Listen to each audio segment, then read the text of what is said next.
Hi, I'm Lady, and today we are looking at Psalm 7 in our series of Psalms through lockdown. Hope you're getting a lot out this series. I know I am. And Psalm 7 is when David is being chased by Saul's armies, and in particular, Kush is mentioned. Now, we often think, well, what did Kush do to David? Well, we get the impression that he was once a friend or somebody that he definitely knew David quite well. Probably when at the time when Saul was favoring David and he was in the courts. But Cush is Saul's man, so he's got Saul's opinion, and for that reason, he wants to kill David. And all the politics which must have gone on behind the scenes that we don't know that much about, but we can make some assumptions, I think. Now, the Benjamin tribe is mentioned here, which is quite interesting, something we might look at in more detail. But first and foremost, let's look at the psalm and what the psalm is telling us. So, David is appealing to God in this psalm or this song. I come to you for protection, O Lord, my God. Save me from my persecutors. Rescue me. If you don't, they will maul me like a lion, tearing me to pieces with no one to rescue me.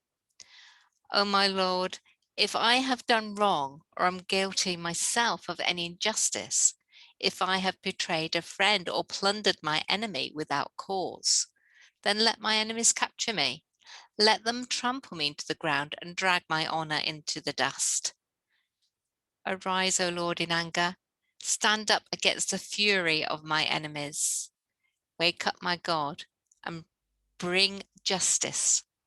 Gather the nations before you. Rule over them on high. The Lord judges the nations. Declare me righteous, O Lord, for I am innocent, O my Most High. End the evil of those who are wicked and defend the righteous. For you look deep within the mind and the heart, O righteous God. God is my shield, saving those whose hearts are true and right. God is an honest judge. He is angry, very angry with the wicked every day. If a person does not repent, God will sharpen his sword. He will bend and string his bow. He will prepare his deadly weapons and shoot his flaming arrows. The wicked conceive evil. They are pregnant with trouble and give birth to lies. They dig a deep pit to trap themselves, then they fall into it themselves. The trouble they make for others backfires upon them. The violence they plan fall on their own heads. I will thank the Lord because he is just. I will sing praises to the name of the Lord Most High. So much in here about betrayal. And yet David is humble enough to say, I need to check myself. I need to check my own heart.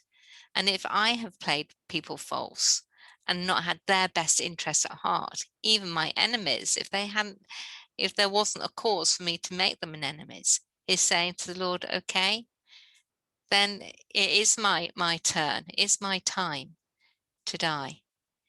And he's saying, God, do what you want. Let it happen or protect me. But he knows he is innocent. And how many times have we been in situations when we know we're innocent and yet others around us are attacking us? Others around us are queuing up to make our lives difficult and to just tell lies about us. I think the persecutors are everywhere, particularly when you stand up and say that you're one of God's, that you're God's people. Spiritual attack maybe, but still working through people. So it is a physical attack and a mental attack as well. I find it interesting, they're saying, if you're captured or if David is captured, he'll be trampled, but it will drag his honor in the dust as well. And if your honor is dragged through the dust, it hits your pride, it hits your ego, it even hits all the work you've done in the past because it's discounted. And it is, as they say. I mean, the beauty of this psalm is the pictures it gives, and the picture of being pregnant with trouble. Our enemies are pregnant with trouble, and they give birth to lies. And then others believe those lies, and we're caught in the middle. But God knows, and He knows the difference. So this plea of David is to those who are doing it to me, let it turn back on them so they full capture of their own lies and their own ways that they are trying to make mischief. And even through all of this, make those plans backfire and the violence go back to them. But David thanks the Lord, and he says he will still praise the name of the Lord no matter what. How does this fit with you? How does it fit with your life? How does it fit with what's happening out there with COVID, with lockdown? Are you more protected at work because of lockdown? Quite interesting how different things are happening at this moment. But if you're working from home, you've got a little bit more protection than when you're working outside the home, perhaps. What are your circumstances where you can draw on this psalm, Psalm 7? And just like David with Kush millions of years ago, thousands of years ago, he turned to God and said, Lord, you are righteous. Therefore, this will come out right in the end. Ladey Adey, keep the faith, keep loving Lord, keep praising Him, and I'll speak with you soon.